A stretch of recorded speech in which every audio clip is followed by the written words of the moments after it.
You're not winning on bind because you're not using the teleporters correctly. These things are a cheat code. If you want to win your ranked or premier games, then you need to know how to use the teleporters on attack. Watch this video to learn why you should be playing attack on bind differently to any other map. Midsection in Valorant is a space that is obviously in the middle of the map, but it's a space that allows you to penetrate deeper into defender territory and pivot around that space. But bind doesn't have a mid. Bind has just 4 lanes. At least on Fracture, we get to crunch the site. But on bind, all 4 lanes enter at the front face of site. No wonder this map feels so defender-sided. So even when we try to split, we're still coming out into the same angles and defender positions aren't disrupted at all. So as you can guess, it's pretty important to make sure that we're not hitting into a strong side on bind. If only there was a way to instantly rotate around the map so we can quickly pivot when we discover which side is weak. Wait a minute. Here's how to abuse the teleporters so much that they feel like a cheat code.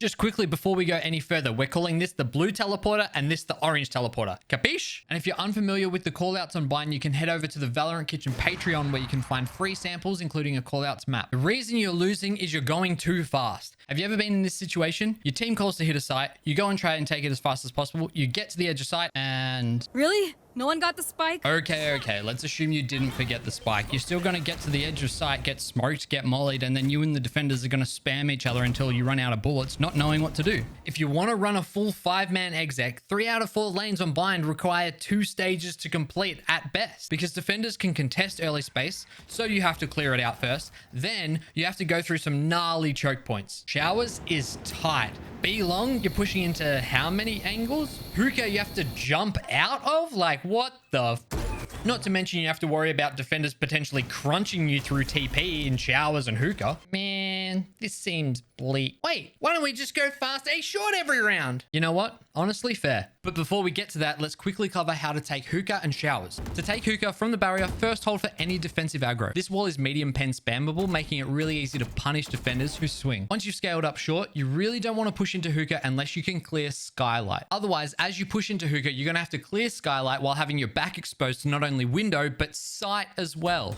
So make sure you get info with something like Razor's Boombot, and then you can clear the space with zone denial utility like Razor's Paint Shells. Hey, Raze might be really good on this map. And just remember, there's a teleporter right behind you. The best way to deal with this is actually having a teammate A short who can punish anyone trying to go through that teleporter before they get to you. The orange TP is a lot harder to deny when you're going showers. But showers isn't as tricky to take as hookah is. There's no crossfire to deal with, just a long lane to push through. So normally just a flash to get your team on the line is enough. If you get smoked off, then you'll want to consider using a drone because now you've got a crossfire to deal with. But if all of that seems too complicated for you, just send it down fast A short. Especially in ranked, if defenders are not stopping you, just send it A short every round until they adapt, which they might never, knowing my ranked teammates. So here's how to take A fast. Starting with controllers, we want to cut the site in half. One smoke for truck, mid site, and Tetris. The truck smoke goes on top so it blocks the heaven view. You don't want to get opt from heaven while you're pushing onto site. If you only have 2 smokes, you want to smoke mid site and Tetris, you just have to be aware of top truck and heaven angles. For mid site and Tetris, you want to make sure that you're smoking flush with your side of the boxes. Flush on your side is the fundamental rule of placing smokes on a choke point, but it's extra important here because this isn't a one-way choke point, it's a 2-way choke point. If you place your smokes too shallow, it's much easier for the defenders to push and flash through the smokes to fight you in front side, whilst doing the opposite for you if you decide that you want to get aggro and flash into backside. If your smokes are too shallow, it's just a flush wall that defenders can hold a 180 crossfire against. But if they're flush on your side, then they protrude into backside, meaning you have a bunch of different points to push out from. Back to the hit. Flash out as your smokes go down and have your duelist dash to lamps. Something that is super underutilized and can catch your opponents off guard is getting a judge into duelist hands to take and hold lamps with. Once your duelist has broken the choke point, stun or flash into lamps to support them and have the team flood out sight. Now, don't get spiked down yet. We haven't cleared half the site. Swing bench together and push in to clear showers. It's often very helpful to have one player creep into showers to crunch any players playing in there. See how the mid-site smokes allowed us to isolate this area that we can play in the post plant? And it's linked to the 2 post plant positions we really care about: lamps and showers. We're going to go more in depth about post plants later in the video. In a game of millimeters and milliseconds, any advantage you can get matters. If you want to perform at your maximum potential, then you need to be using the best equipment and settings possible. And that's why over 400 Valorant pros use the Zowie monitor. It's also why the Zowie XL2566X Plus is the official monitor for VCT Pacific in 2025. And is used in VCT Americas, VCT CN. And remember the controversy surrounding VCT EMEA's computer performance?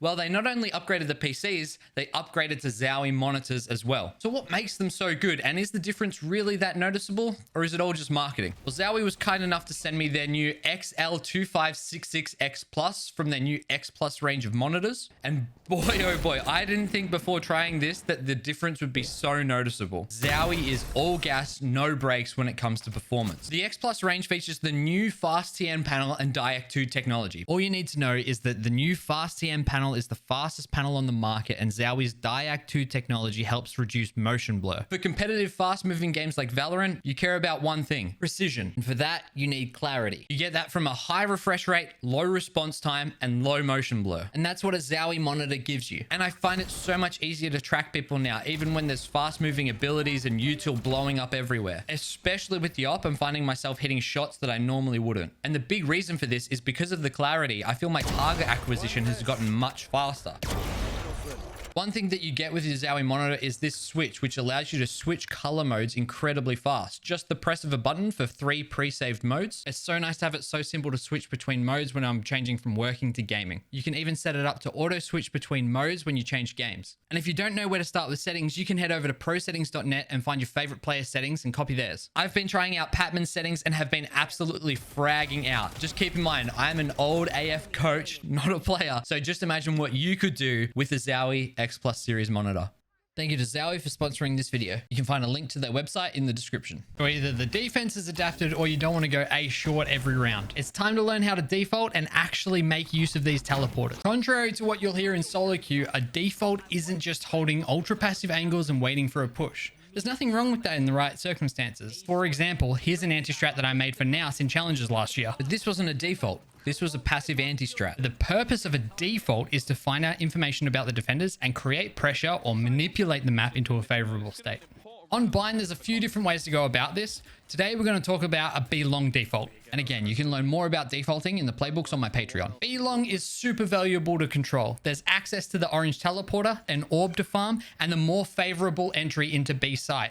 And it's no accident that scaling up B-long for attackers is super dangerous. It's a long, skinny corridor where flashes and stuns are going to get a lot of value. So you need to be playing anti-flash and anti-stun when trying to scale this. If you have a drone, this is generally going to be your most common place that you want to use this. It'll help you clear out those utility traps and any agents holding an operator. Droning isn't your only option though. You can use ground denial util like mollies and deterrents to force defenders off of the line. Although you can be easily punished if you're not careful when scaling up B-long, once you've taken control of it and garden, it's hard for defenders to fight back into you. They often have to cede control. Unless defenders are going to initiate a full team fight re-clear of B-long, you're pretty comfortable to sit here. But this is where a stalemate can begin and where you arrive at a fork in the road. To TP or not to TP? That is the question. If you manage to take B-long as attackers, you have a lot of pressure across the map because you have access to the teleporter. Notice how I said access though, not control. If you want control, then you need info on where you're exiting to. Look at Vitality's positions here. They're pressuring up towards B with a pack of 3. Les punishes 2 pushing down short, and Kix is holding for the shower push, which means they can take the TP immediately because they know that no one's pushed out of showers.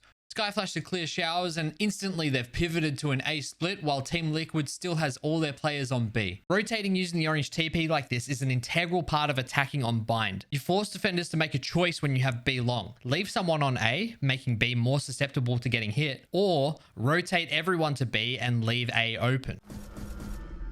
On most maps, if you leave that quiet side weaker, you're going to have time to rotate back if the attackers rotate away. But on Bind, the teleporters cut that rotation time to nothing. And this is where your understanding of the map can really set you apart from your opponents. Bind's lack of mid completely changes how defender flanks work. If a defender flanks from A, they can't just wrap and encircle you, trapping you in like on other maps. You can always take the TP to break the map open again. And you can do this at any time because it only takes 10.5 seconds to get from orange to spike down and planted on A. That's only 6.5 seconds from orange to the A site entry. Stop. the clock. Always keep in the back of your mind, you can hit the TP as late as 11 to 12 seconds left on the clock. Most players won't know this timing and will assume you're either forced to go B or you might be saving. And if you know the closest defender to A site is on B, you have the timing to get spiked down and either get to truck or back into showers unspotted, which is huge in the clutch. Defenders might not be aware of the positions that you can get to, and that can lead to a very easy kill. Winning these kinds of rounds are the rounds that win you games. Late cancelling through TP can be your guardian angel in rounds that seem lost. But just gambling a TP late in the round is risky though. If you're not able to get info on or confirm the position of defenders, you might run into a very patient rat on the other side of the map just waiting for you to TP. You can avoid this, and if you want to abuse this play pattern to its fullest, you'll want to activate some lurks. Even if those lurks get caught, it gives you valuable information about the defensive setup. And for the love of R and Jesus, if you see your teammate here, bloody rotate, because if your teammate is here, you're either about to get flanked or you're about to push into the entire defense on B. So if you see someone on a deep lurk, it's actually a great time to TP pivot. When you have an activated lurk, it's important to keep making noise. Think of it like taking space by proxy with your util. Maybe your team's already made a bit of noise on B, but if you throw that extra bit of util, you might just cause that A anchor to start rotating to B. Then bam, your lurker gets to push all the way through site, and that extra haunt you through took all of A by proxy. Talk about Efficiency.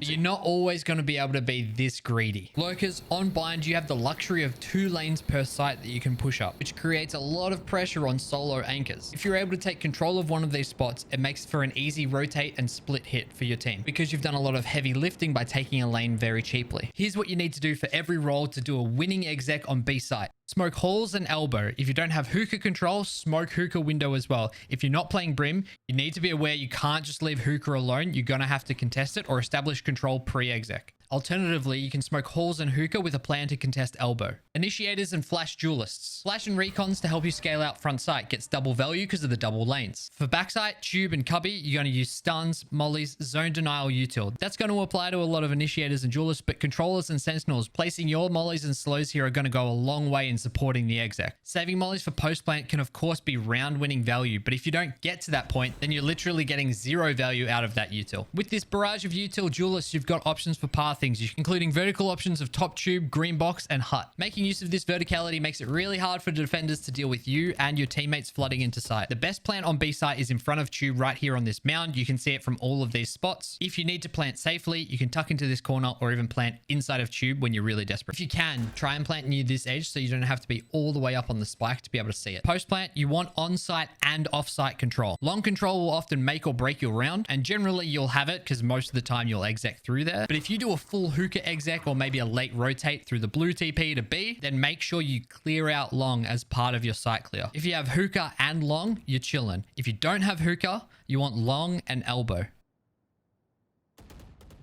For your A site post plant, A short is like your B long. It's connected to the teleporter. You're most likely to go through here. Lamps is like elbow, but even more important to take. And showers plays like hookah. And this is why it's really common to smoke across the middle of A site rather than deep full site control from pipes and heaven. Because all we need for a successful post plant is either lamps or showers control. Backside isn't very helpful at all. If you play backside, you're very exposed and it's dangerous to play in. If you're playing in lamps, your job is to stall for as long as possible. If you're playing A short, your job is to hold the market flank and play crossfire with your teammates in lamps. Showers players, there's 2 main ways to play this. You can play in showers for forward pressure and control, or you can come late showers as like a backwards re-clear. You want to be ready to punish any late defenders coming through the orange TP. If you really want to be a nuisance, you can make your presence known in showers, then fall back as they try to re-clear you, then re-aggro as their time's getting low.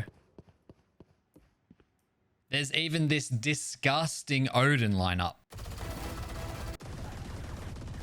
And that is just about everything you need to know to have a successful attack half on bind. Thanks so much for watching. If you found this video helpful, you might want to check out our other video guides on this channel or the Patreon content. And let me know below what agent, map, comp, game concept you would like to see a guide for next.